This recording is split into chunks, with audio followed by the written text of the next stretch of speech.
भारत में गोल्ड की बढ़ती हुई डिमांड किसी से छिपी नहीं है। इस साल ही सोने के प्राइसेस में 30 से 40% का जंप देखने को मिला है।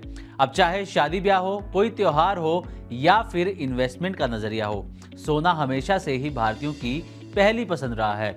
वर्ल्ड गोल्ड काउंसिल की एक लेटेस्ट रिपोर्ट की माने तो साल 2024 में ही भारत में गोल्ड की डिमांड में 5% की तेजी आई है, और वो भी तब जब इंटरनेशनल मार्केट में सोने की कीमतों में लगभग 27 से 28% तक का उछाल आया है।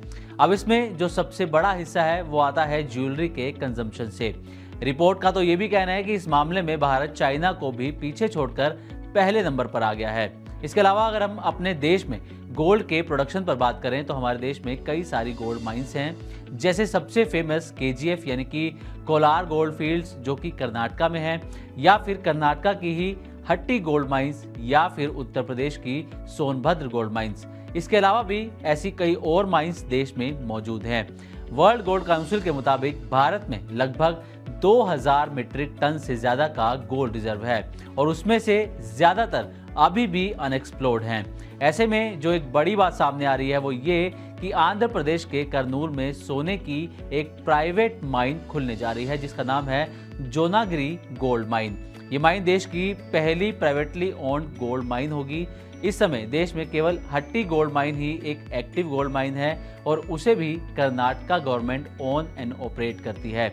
ऐसे में एक प्राइवेट प्लेयर का इसमें आना एक बड़ा स्टेप है। इसकी वजह से कहीं ना कहीं इस सेक्टर में प्राइवेट प्लेयर और प्राइवेट इन्वेस्टमेंट का रास्ता भी खुल गया है। अब अगर हम जोनागिरी गोल्ड माइन की बात करें, ये माइन आंध्रा और तेलंगाना के बॉर्डर पर स्थित है, और इसे जियो मैसोर सर्विसेज इंडिया लिमिटेड और डेक्कन गोल्ड माइंस लिमिटेड मिलकर डेवलप कर रहे हैं। डेक्कन गोल्ड माइंस लिमिटेड देश की इकलौती ऐसी कंपनी है जो गोल्ड एक्सप्लोरेशन के काम में स्टॉक मार्केट में लिस्टेड भी है। अब जो एक बड़ा सवाल उठता है वो ये कि इस खदान से एक साल में कितना सोना निकल पाएगा। तो कंपनी के मुताबिक हर साल करीब 750 से 1000 किलो तक, यानी कि लगभग 1 टन सोना इस माइन से हर साल निकाला जाएगा। आज के समय में देश में लगभग कुल मिलाकर 1.5 टन से लेकर 2 टन सोना निकलता है। ऐसे में 1 टन सोना और हमें सेल्फ रिलायंट के थोड़ा और करीब ले जाएगा। पर एक बात और ये भी है कि जहां हम लगभग 1000 टन सोना हर साल इंपोर्ट करते हैं, ऐसे में 1 टन की बढ़ोतरी से हमें बहुत ज़्यादा फर्क नहीं पड़ने वाला।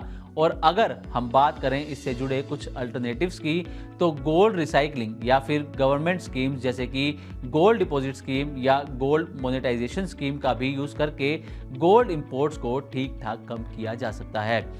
इसके साथ ही इस प्रोजेक्ट की तरह ही आने वाले वक्त में और भी प्राइवेट कंपनियां गोल्ड माइनिंग के बिजनेस में उतरेंगी, और धीरे धीरे हम अपने फुल पोटेंशियल का यूज़ भी कर पाएंगे, जिससे इंपोर्ट पर हमारी डिपेंडेंसी कम होगी। और इस खबर का असर ये है कि डेक्कन गोल्ड माइन के शेयरों में लगभग 10% की तेज़ी भी देखने को मिल रही है, जिससे इसमें बहुत सारा इन्वेस्टमेंट भी आ सकता है।